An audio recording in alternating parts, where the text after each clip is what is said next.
Assalamualaikum warahmatullahi wabarakatuh. Perkenalkan, nama saya Safira Jazilatur Rahma dengan NIM Q03219029 dari kelas manajemen C akan mempresentasikan dua PPT, yakni PPT kelompok 8 dan PPT kelompok 9. Pertama-tama yaitu kita membahas mengenai faktor-faktor yang mempengaruhi pengambilan keputusan.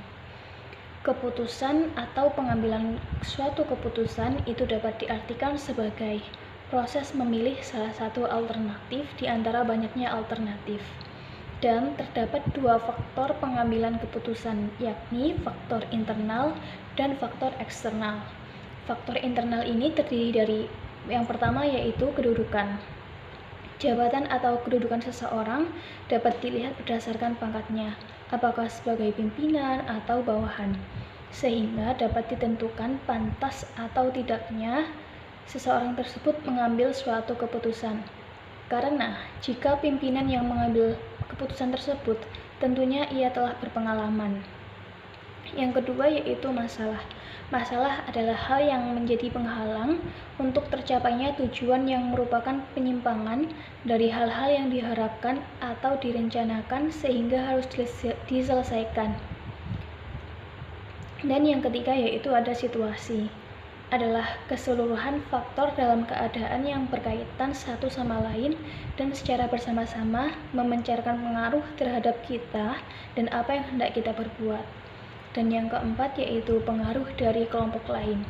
Kelompok lain itu juga dapat berpengaruh terhadap suatu keputusan dikarenakan kelompok lain atau organisasi itu mempunyai keputusan yang dapat dipertimbangkan oleh pemimpin organisasi lain dalam menyikapi masalah dan pengaruh kelompok lain. Dan sedangkan dari faktor internal sendiri itu terdiri dari yang pertama ada kepribadian dari pemimpin. Tingkah laku atau karakter seseorang itu dalam mengambil suatu keputusan itu juga sangat mempengaruhi di mana sifat manusia ini beragam. Ada yang tergesa-gesa dan juga ada yang berhati-hati dalam menetapkan suatu keputusan. Jadi kepribadian ini juga sangat berpengaruh terhadap pengambilan suatu keputusan. Dan juga dalam hal ini yang dibutuhkan adalah kebijaksanaan dan ketegasan seseorang pemimpin dalam mengambil suatu keputusan. Dan yang kedua yaitu faktor pengalaman. Jadi semakin banyak seseorang tersebut mengambil keputusan, maka ia akan berani dalam mengambil keputusan, dan hal ini juga berkaitan dengan keahlian yang dimiliki oleh pemimpin atau skill yang ia miliki karena pengalaman yang pernah dialaminya. Selanjutnya yaitu kita membahas tentang jurnal yang relevan dengan pembahasan ini. Yang pertama yaitu jurnal dengan judul Faktor-faktor yang mempengaruhi pengambilan keputusan petani salak dalam memilih saluran pemasaran.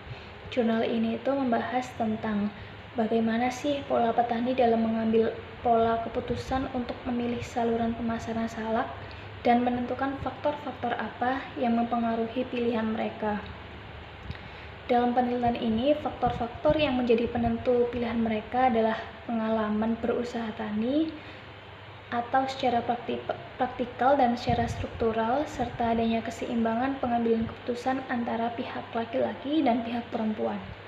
Yang kedua yaitu jurnal dengan judul Manajemen Usaha Tani dan faktor-faktor pengambilan keputusan petani padi organik di Desa Rawasari, Kecamatan Sumberjambe, Kabupaten Jember.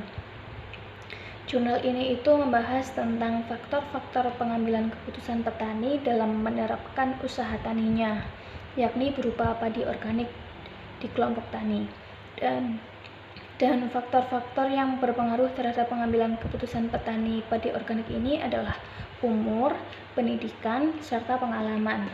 Yang ketiga yaitu jurnal dengan judul Analisis Gaya Pengambilan Keputusan oleh Pemimpin pada PT Versa Teknologi. Terdapat faktor-faktor yang mempengaruhi pengambilan keputusan pada PT Versa Teknologi ini yakni dari internal organisasi seperti sumber daya manusia atau SDM, ketersediaan dana, ketersediaan peralatan dan perlengkapan, juga terdapat faktor lain seperti pengaruh kebiasaan lama atau sifat-sifat pribadi, sehingga menimbulkan rasa nyaman atau tidak nyaman, rasa senang atau tidak senang dalam ruang lingkup organisasinya. Dan yang terakhir yaitu jurnal dengan judul Dampak Kecerdasan Emosi Terhadap Kualitas Pengambilan Keputusan Pemimpin dan Efektivitas Sekolah di Indonesia. Jurnal ini itu membahas tentang kecerdasan emosi itu memiliki pengaruh yang signifikan dan juga positif terhadap kualitas pengambilan keputusan. Jadi, penting bagi pemimpin untuk menyadari keadaan emosi yang dirasakan dan penyebabnya, menciptakan pembelajaran berkelanjutan, sudut pandang baru, sikap untuk lebih terbuka, serta menyadari kelemahan dan kekuatan dari diri kita sendiri. Selanjutnya yaitu membahas tentang konsep pohon kepemimpinan dengan studi kasus, yaitu pohon yang mengangkasa namun menghujam luar biasa. Studi biografi kepemimpinan perempuan dan pengembangan bisnis. Seseorang pemimpin itu merupakan unsur yang sangat berpengaruh dalam menjalankan sebuah organisasi, dan seorang pemimpin itu harus memiliki bakat atau keahlian dalam mengontrol dan mempengaruhi segala sesuatu yang menyangkut organisasi yang dipimpinnya itu.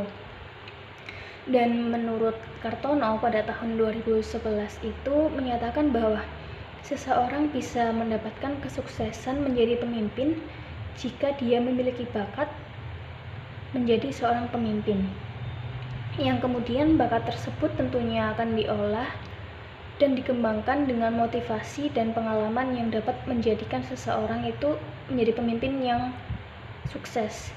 Dengan kata lain, bahwa seorang yang berkeinginan untuk menjadi pemimpin harus memiliki jiwa kepemimpinan.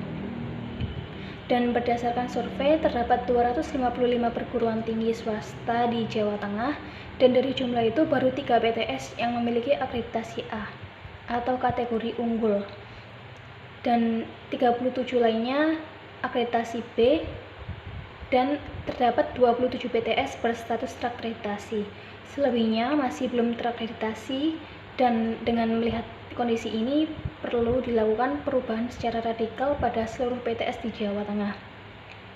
Perubahan yang dimulai dari kepemimpinan. Model kepemimpinan yang relevan dengan era disrupsi adalah salah satunya kepemimpinan yang bertumbuh. Model kepemimpinan ini terinspirasi dari filosofi pohon.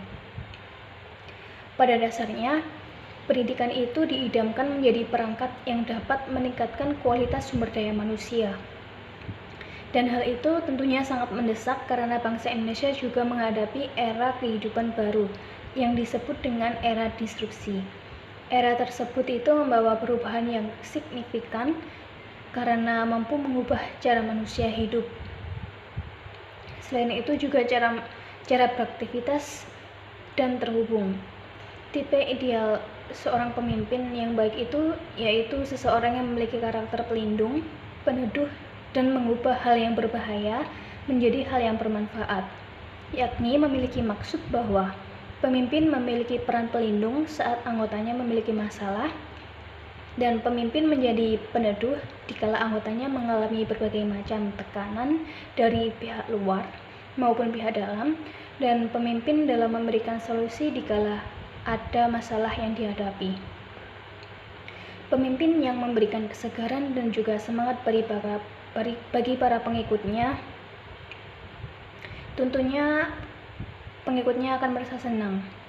Dan jika kita sebagai pemimpin telah memberikan kesegaran, perlindungan, semangat, dan siapapun yang dipimpin akan tentunya merasakan manfaat yang besar dari keberadaan kita. Dan hasil riset mengatakan bahwa pemimpin yang berkarakter baik lebih sukses mencetak staf yang baik dan maksimal bagi organisasi yang dipimpinnya tersebut. Dan begitu juga dengan sebaliknya yang dialami oleh pemimpin yang berkarakter buruk, seperti pemimpin yang senang menghujat, hanya melahirkan staf yang inferior, dan pemimpin yang menganggap stafnya itu bodoh, hanya menemukan karyawan yang benar-benar tidak mengerti arah yang akan dituju oleh organisasinya. Konsep kepemimpinan merupakan konsep yang tumbuh sama seperti tumbuhan atau pohon. Adapun dapat dijelaskan itu beberapa konsep kepemimpinan yang bertumbuh, yaitu yang pertama yaitu menumbuhkan benih kepemimpinan, yang kedua yaitu memperkuat kepemimpinan, dan yang ketiga yaitu meningkatkan efektivitas komunikasi, keempat memimpin pada masa krisis, dan yang terakhir yaitu menyiapkan generasi kepemimpinan. Mungkin itu saja yang bisa saya jelaskan, kurang lebihnya mohon maaf. Wassalamualaikum warahmatullahi wabarakatuh.